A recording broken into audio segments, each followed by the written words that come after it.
do a cover album. Me? Yeah, it'd be funny. A cover album? You just cover Richard Pryor's Oh yeah, man. Want It. Just cover Just do it. the whole album, but I would rather be like I would do man, I would do Pryor do it if Pryor was around now. okay. You know, Donald Trump's a motherfucker, Jack. He a nigga. That motherfucker is a nigga grabbing and getting away with it. Donald Trump is a nigga. See, don't want to admit this. They love that motherfucker because he tell the truth. Say, bitch, I'm gonna grab your ass. I'm the president. And I wish I could be vice president. God damn it. It's like, and that motherfucking Biden, that can't remember shit. Damn. Say, Joe, you remember where you at?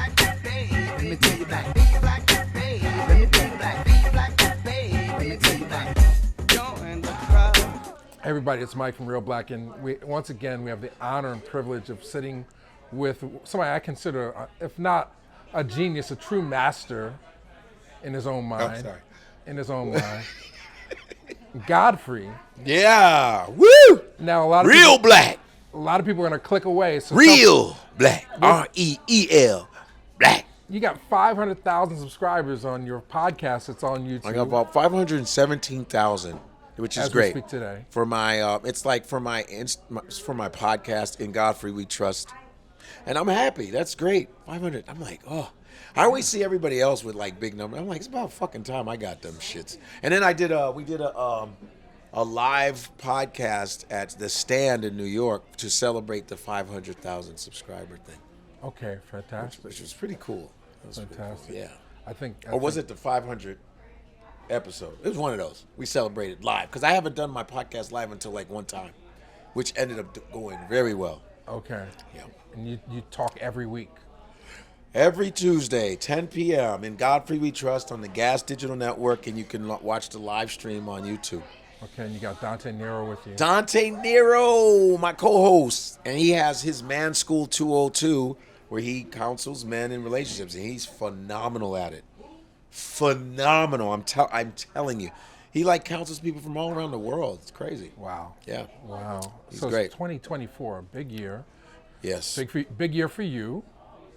You did Yes. Club Shay Shay. Club Shay Shay with Shannon Sharp. That was dope. That was cool, man. He wanted me on there. I thought that was great. Well, how'd that happen? Just doing impersonations of him online. Okay. And then I did it on a Roland Martin podcast with him on it too.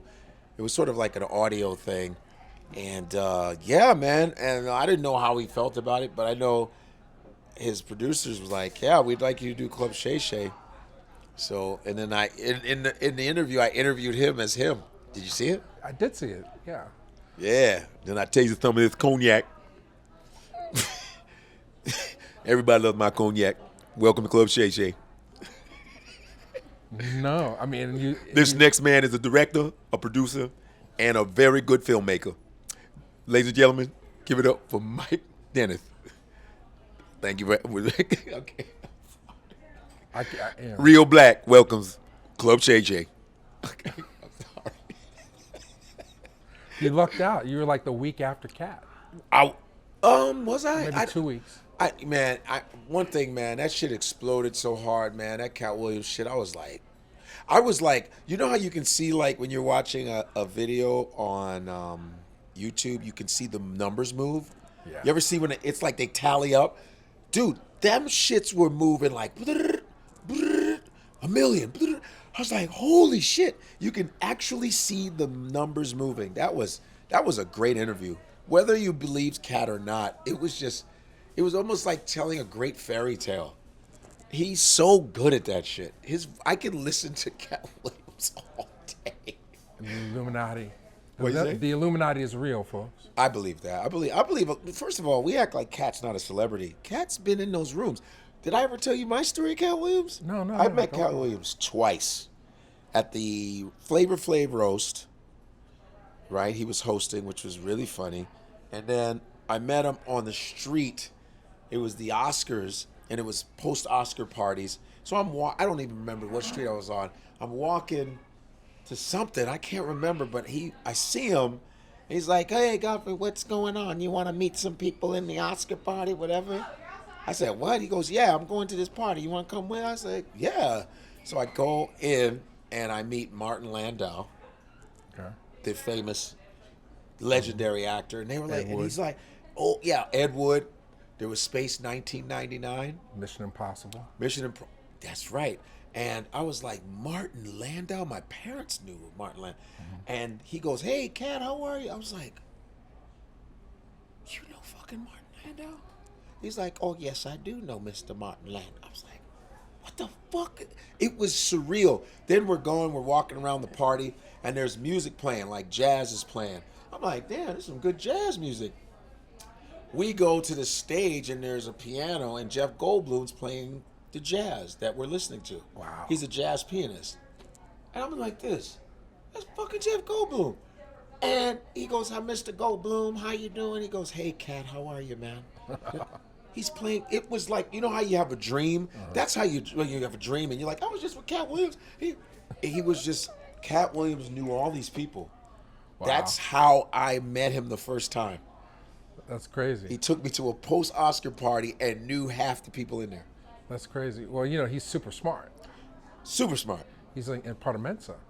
Yeah. Oh, yeah. I believe all that. Yeah. Sure. Yeah. Just because somebody's dressed like a pimp doesn't mean they're not smart. Because I knew gangbangers that were math geniuses. You know what I mean? It's just they decided to kill people.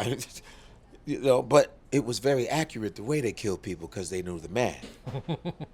You see, I divided his body up into 1 1/4. Which, if you divide it, it's 4 over. No, I'm just kidding. Well, I mean, if you're watching now, we're gonna talk about the election and all the soap opera leading up to it in a minute. Oh, okay. But before that, I wanted to chat with you about the Olympics, because the Olympics, as we speak, August 3rd, 2024, Olympics are happening. I know you're a big fan of sports. Yes, huge, and I love the Olympics. Okay. I love it's just they're inspirational for me. Because being an athlete and just knowing what they go through to get to that point is so difficult. It's not just the competition, it's what they had to do to make it there. Like the opening ceremonies. That shit excites me because they're all like, I made it, man, I'm here. Like, those athletes are so excited, man. Whether it's like, oh, ping pong players, but they made it because you had to beat a bunch of people in different races to get to the Olympics, just to make it, just to be in the opening ceremonies in a little suit and shit. I fucking made it. Right. You know what I mean? All of that means a lot to me because I know what it's like to have to work hard to get somewhere. You know, and that's the top of those are the top athletes in the who world. are you following? Like, I mean, who's? Oh, I've been following swimming. Okay. Katie Ledecky. Woo! Simone, the other lady, Simone, God, she's the black swimmer who they got silver for the relays. The relays, to watch her, to watch all the swimmers that are incredible. I've been watching volleyball, the beach volleyball, the basketball. Guy LeBron and the crew, watching them, holding it down, smoking everybody. See, with basketball, we have to beat them by 100. We can't let Yugoslavia or Czech Republic we can't be beating them by 5. We got to whoop them by 50. Yeah. We got to let them know we still are the best at this shit. I hate when these dumbass countries be catching up to us and shit. Right. Stealing our moves. I'm like, man, you learned that from me. Well, a lot of those players play in the league. No, that's it's cool to see how much better they're getting. Okay. But I know it sucks that they have to play for their country. Because during the Olympics, they're like, man, I got to go back to Serbia and play with these corny motherfuckers. Well, right? And that sucks because he's like, I like play with the black guy better. Why I do this shit? I play with LeBron. Why I have to play with you, blah, blah, blah, blah. I have to play with this. Me. You don't know. I like play with black guys. I know them. I don't know you fuckers. But, for UConn, it sucks. UConn, it might be the biggest moment of his life to play on the same court as LeBron. Oh, no, yeah. It's just funny how if someone might be from Lithuania or Germany and they're playing in the NBA, so they're playing around the dopest, and now they got to play with Eifenhofen, Heifenhofer. Got to pass it to this jackass. It's like this. Yeah. It's like this. Well, you don't know. You have to grab the ball. The black guys are very much better than you. Und was ist that? You should have caught the pass. LeBron would have caught it. It's like, when did Schwarzenegger get in the Olympics? I don't know. You got to catch the ball. Fucking stupid. Yeah, no, you're just terrible. I threw it up there. He was like, he didn't even get it. But LeBron would have got it. Steph Curry would have hit the shot. But you, Hoffenheimer, you suck. You suck. You're so terrible. Okay. Sorry. Simone Biles. But Simone Biles, good Lord, she's not. Simone Biles just killing. To watch her, just so masterful, poised, and she's really like, and the pressure's on her, like, but people come to see her, and she's so, I got this, like, and what she's come from, and what she's dealt with, mental health and stuff like that, and just holding it down for America and African American women in the sport. Fuck what you heard, and just people of color, other women that, well, wow, she inspires me. She inspires me. All of those athletes inspire me for what I do. It may not seem like it, but I go, see, that's what you do. You put the work in. You put the work in. You keep working hard. And a lot of these athletes, a lot of them like failed in the other Olympics. Like there's some cats that have won gold that were like disqualified or got hurt, and then they come back. They don't give up, and they come back, bang, got gold. That shit is inspiring because it's easy to give up in that shit. Right. You know, so that's what I love about the Olympics. That's why I tell people, watch the Olympics, man. Watch a couple things and watch people who really put the work in, who sacrifice themselves, who don't give up. It's inspirational as shit. I've always watched the Olympics since I was a kid. Love the Olympics. Right. Well, the last one I would mention is the track and field. I mean, come on, Sha'Carri Richardson, look what she's been through. Yeah. You know, when she was doing her thing, she had some controversy because she was a little loose at the mouth on her interviews and all this other shit. She wasn't, you know what I mean? People thought, you talk too much and this is that. And she was just young, and then her mom died. She was going through a lot. Yeah. And we were like, you know, and then she got counsel from Usain Bolt. Mm-hmm. He said, hey, listen, you're dope. You're good. You have potential. Fuck the naysayers. Stop talking in these interviews crazy. Keep it short. Focus on your shit. And look at, she won silver in one of the races. She got beaten 100, but she won silver. Mm-hmm. People think she wasn't even going to make the Olympic team, and she's a medalist. Mm-hmm. She's a silver medalist. She's on commercials. She's getting endorsements. And she's a cutie. And she's really killing it. And I'm so happy for her, like literally. And when you see her in her interviews, she's just very articulate. She goes, dude, I'm happy, boom, positive, I'm out. She's killing and having fun, and she's great. And I'm just happy for her, for what she's been through, to watch her just win in these different championships leading up to the Olympics, and just the confidence. And she's just getting better and better, and I like that. I like to see that. Right. Yeah, man. No, I mean, Captain Gaimon, have you talked to Snoop at all? Snoop, Snoop, who is one of the ambassadors of the Olympics, who's held the torch, which looked like a blunt, which was funny as shit. But yeah, I did Snoop Dogg, his podcast not too long ago, last year. Did his podcast, and that was after Soul Plane. I hadn't seen him in a minute. But yeah, I did his podcast, and I smoked weed with him. I mean, I didn't know how to, but I did it because it's Snoop. Okay. Well, he's got to have the best I bet his weed. lungs are shaped like trees, man. But he was great. Snoop was always dope. Snoop has become the ambassador of the world, damn near. Of the world, yes. Everybody knows Snoop Dogg. When I was in China in like 2007 or something, that's when I knew he was big. They were like, "We love a Snoop Dogg." Damn. I said I love how he's just like, oh, he's gangbanger, but rapper, but he literally does stuff with Martha Stewart. Mm-hmm. You know, he's on The Voice. He's gonna be on The Voice. Wow. Which is fantastic. Just him judging a voice, right? Like, yeah, you can't sing, cuz. No, that shit was whack, cuz. You need to hit them high notes, cuz. I ain't trying to embarrass you, but that shit was whack, cuz. Kendrick and Drake, and did you follow that one? Yeah. Okay. What did you think? Are you a Drake fan? Well, you know, when I talked to Tony Rock, I said, well, it's black on black crime because it got dirty. Yeah, but it wasn't as dirty as like some of the stuff we came up on. Like fucking Tupac said, "That's why I fucked your bitch. Get money." Come on. That's true. It's no different. LL Cool J and Cannabis. LL Cool J versus Kool Moe D. They all got like Common versus Ice Cube. I see the bitch in you. That there was a lot of battles.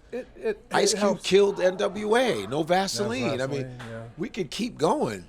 Yeah. So this was great. I think it was good for the music because music is so lame. I think hip hop is trash right now. But I thought Kendrick really put a spark, and everyone's looking at Drake like maybe he is whack.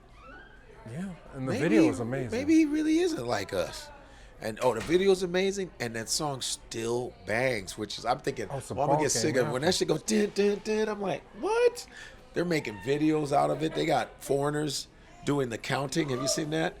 Dun, dun, dun, dun, eats ni sanchi, dun, dun, dun, not sanchi. It's just, I think it was needed. I don't hate Drake or anything. He has some cool songs. He's not my favorite. And Kendrick, I like Kendrick, but Kendrick's not my favorite. Okay. Because I'm more old school, but I like what Kendrick does. I like J. Cole, what he does. But it was needed. Yeah, why not? Okay. Shake up the system, shit. See, but I like white on black crime or black on white crime better. This Jake Paul Tyson fight coming up. Is it still happening? It's happening in November, yeah. I thought he canceled it. Okay, well, I want Tyson to blast that motherfucker. I want Tyson to whoop his ass. YouTubers. I want him to give him an old man ass whooping. Just an old man ass whooping. I want Tyson to be like, yeah, you thought you knew that you didn't box long enough. Bang! Yeah, I'm going to give you the old peekaboo. You ever seen the peekaboo? You ever see the peekaboo? I go peekaboo, and I knock you the fuck out. Stupid motherfucker. I'm going to eat your kids. That's what I'm going to do. Jake Paul, I'm going to hit a white boy. I haven't hit a white boy in a long time. I'm going to make you my bitch. I'm going to hit you, and your whole body's going to turn red. I can't wait to see it turn red. That's what I'm going to say. I'm going to hit you and turn red. You're going to look like you're blushing. I'm going to hit your body blows, and you look like you're blushing. You're going to be red. Just red like an apple. Like an apple. You're going to look red. You're just white. I'm going to beat the shit out of you. I'm going to beat that shit I'm going to beat the racism out of you. That's what I'm going to do. I'm going to be Martin Luther King when I beat your ass. I'm going to be like Malcolm X. Any means necessary, motherfucker. Bitch ass. I'm just letting you go. Okay, go ahead. Sorry. Gasping for Because you're like this. You're like. I'm like. This is real TV. No, Good night. No, I'm looking at Ernie. He can't breathe. He literally can't breathe. I want to be like. Did you ever interview Paul Mooney? Huh? Yeah, a couple times. You did? I think I saw that, right? They're classics. Oh, nigga. These niggas don't. Kamala Harris, that bitch gonna kill everybody.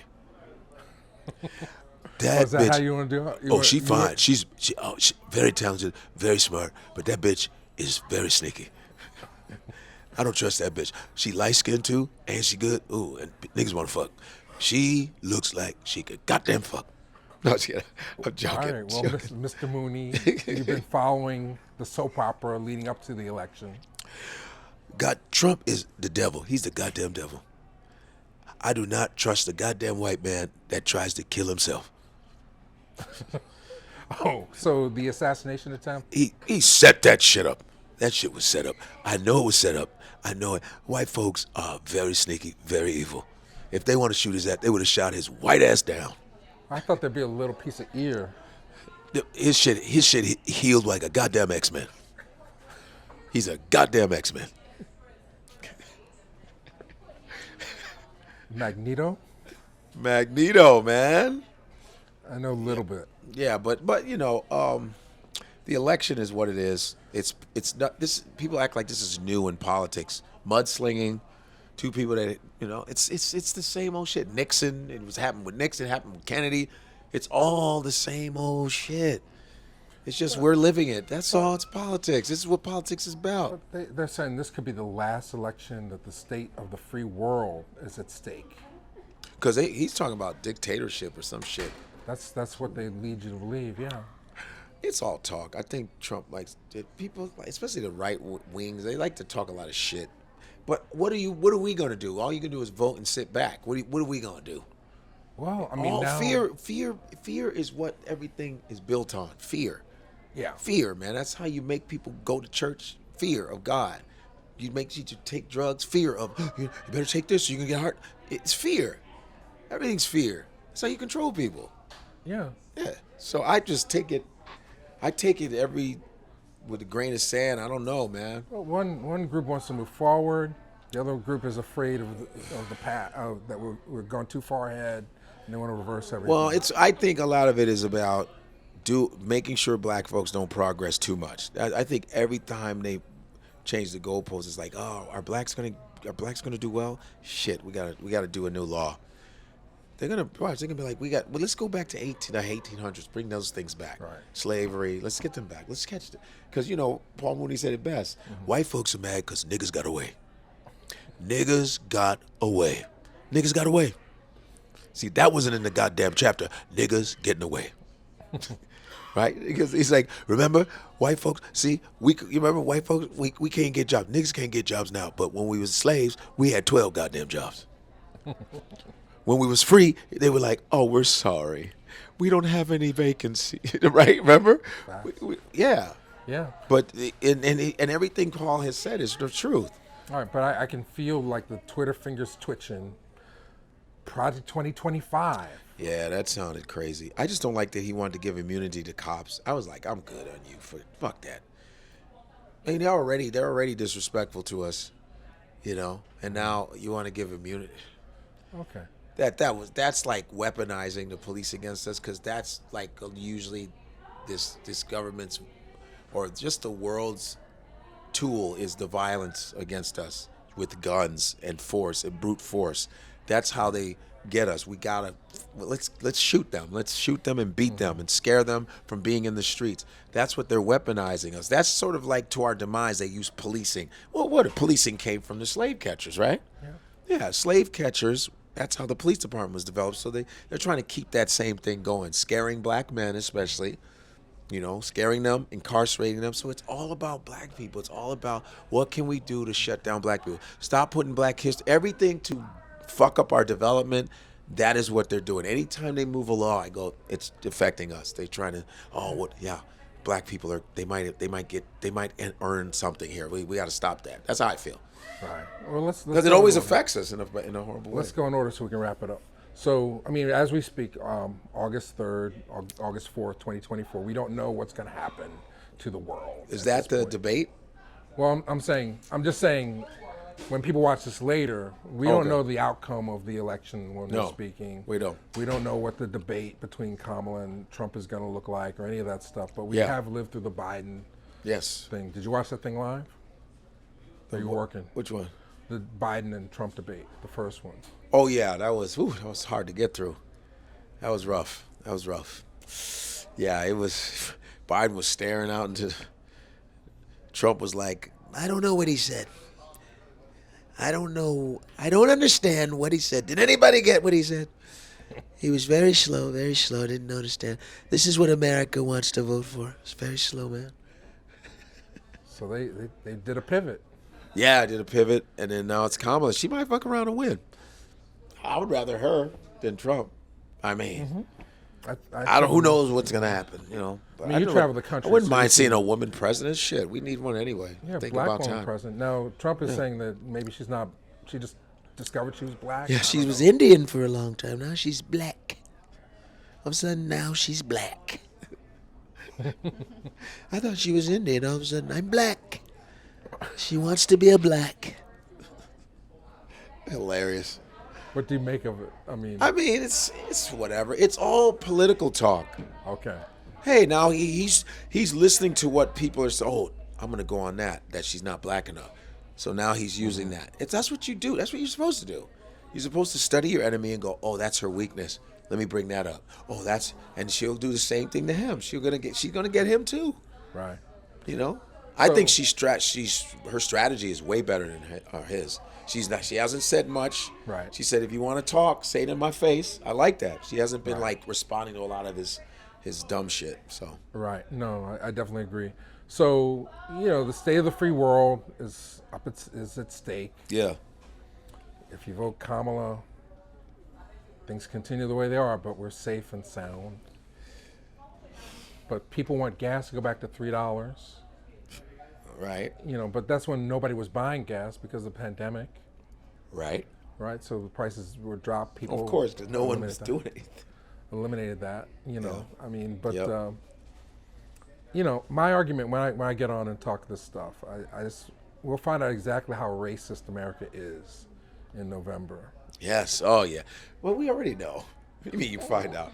Well, November, we're definitely going to know how racist. Oh, look at how racist they are now. And sexist. July wasn't as bad. What? That shit has not changed since November 1776, motherfucker. Okay. Might want to leave it right there. We're going to really know how racist America is. You don't know by now? Okay. When have they not been racist? It's like a Walmart. It's open 24 hours. Racism is like a store that will never close. My argument is, if Kamala gets in, that means the last 4 years since Hillary or whatever, things have progressed enough. Man, they're gonna go crazy when she wins. And some of the really racist old people have died off. Yes. And we've gotten some fresh blood in that's a little less racist and more open to seeing a black woman president.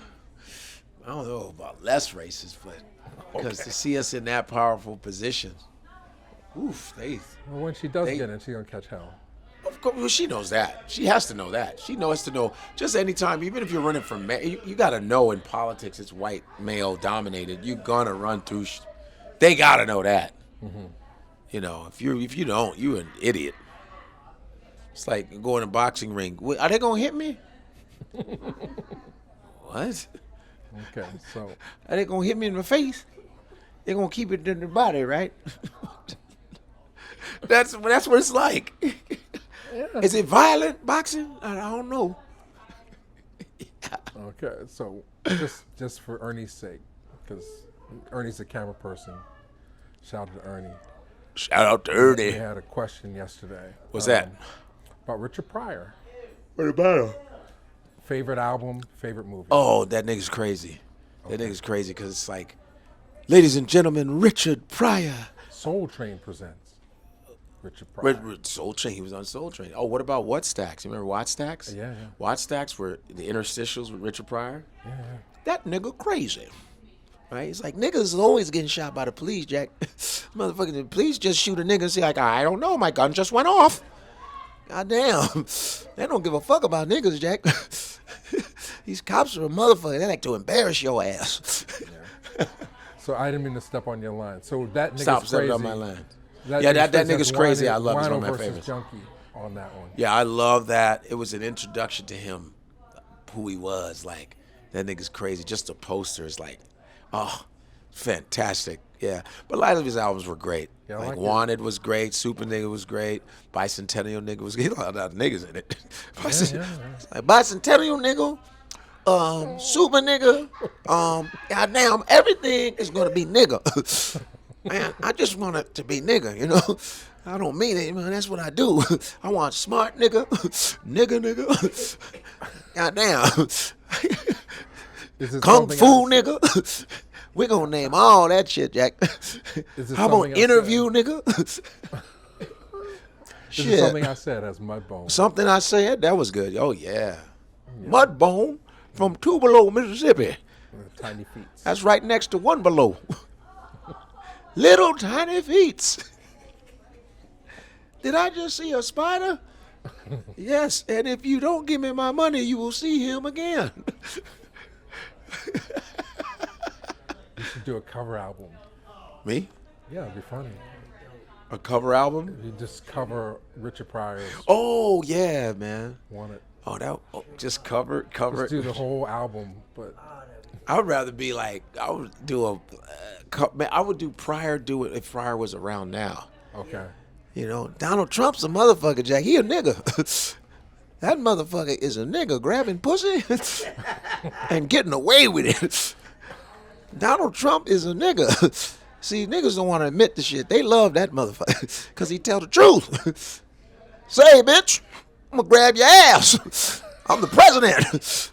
Shit, I wish I could be vice president. God damn it. It's like, and that motherfucking Biden, that nigga can't remember shit. Damn. Say, Joe, you remember where you at? Let me take you back.